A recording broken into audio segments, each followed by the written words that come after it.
presented by Santosh Prem Entertainment. Music by SP Sajan.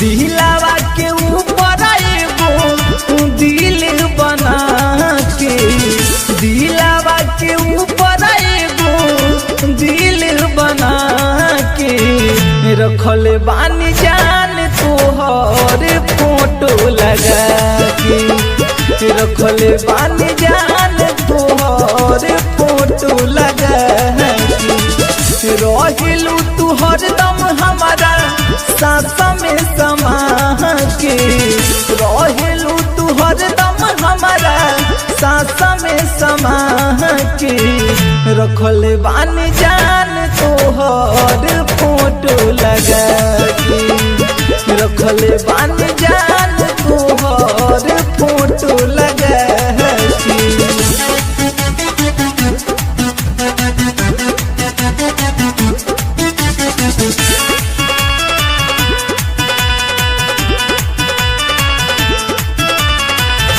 Presented by Santosh Prem Entertainment.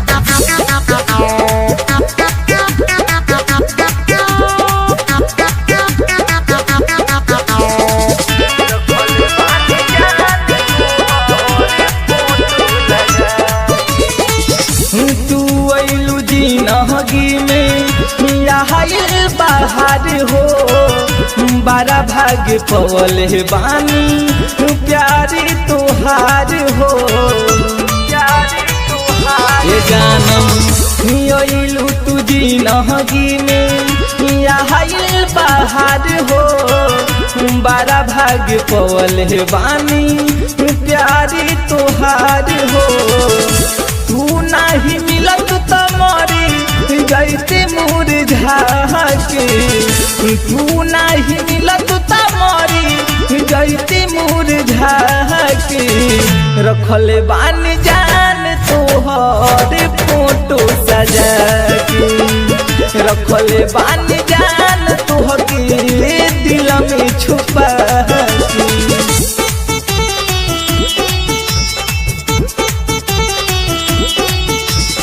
Music by SP Sajan.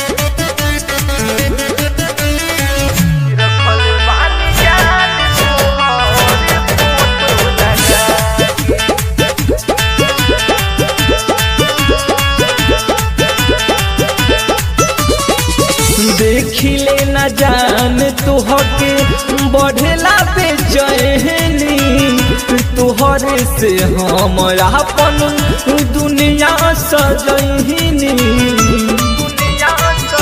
हे जानम देखिले न तोहरा के बढ़ेला बेचैनी, तोहरे से हम अपन दुनिया बसहिनी। सोनी कुमार तोहके खुशबाद पहा के, ये से अनुज अरुण खुशबाद पहा के रखल बानी जान तोहर फोटो सजा के, रखल बानी जान तोहके दिल में छुपा के। दिलावा के ऊपर एगो दिल बना के, दिलावा के ऊपर एगो दिल बना के रखल बानी जान तोहर फोटो लगा के, रखल बानी जान तोहर फोटो लगा के रहिलू तू हरदम हमारा साथ में समा के, रहिलू तू हरदम हमारा साथ में समा के रखल बानी जान तोहर फोटो लगा के, रखल बानी जान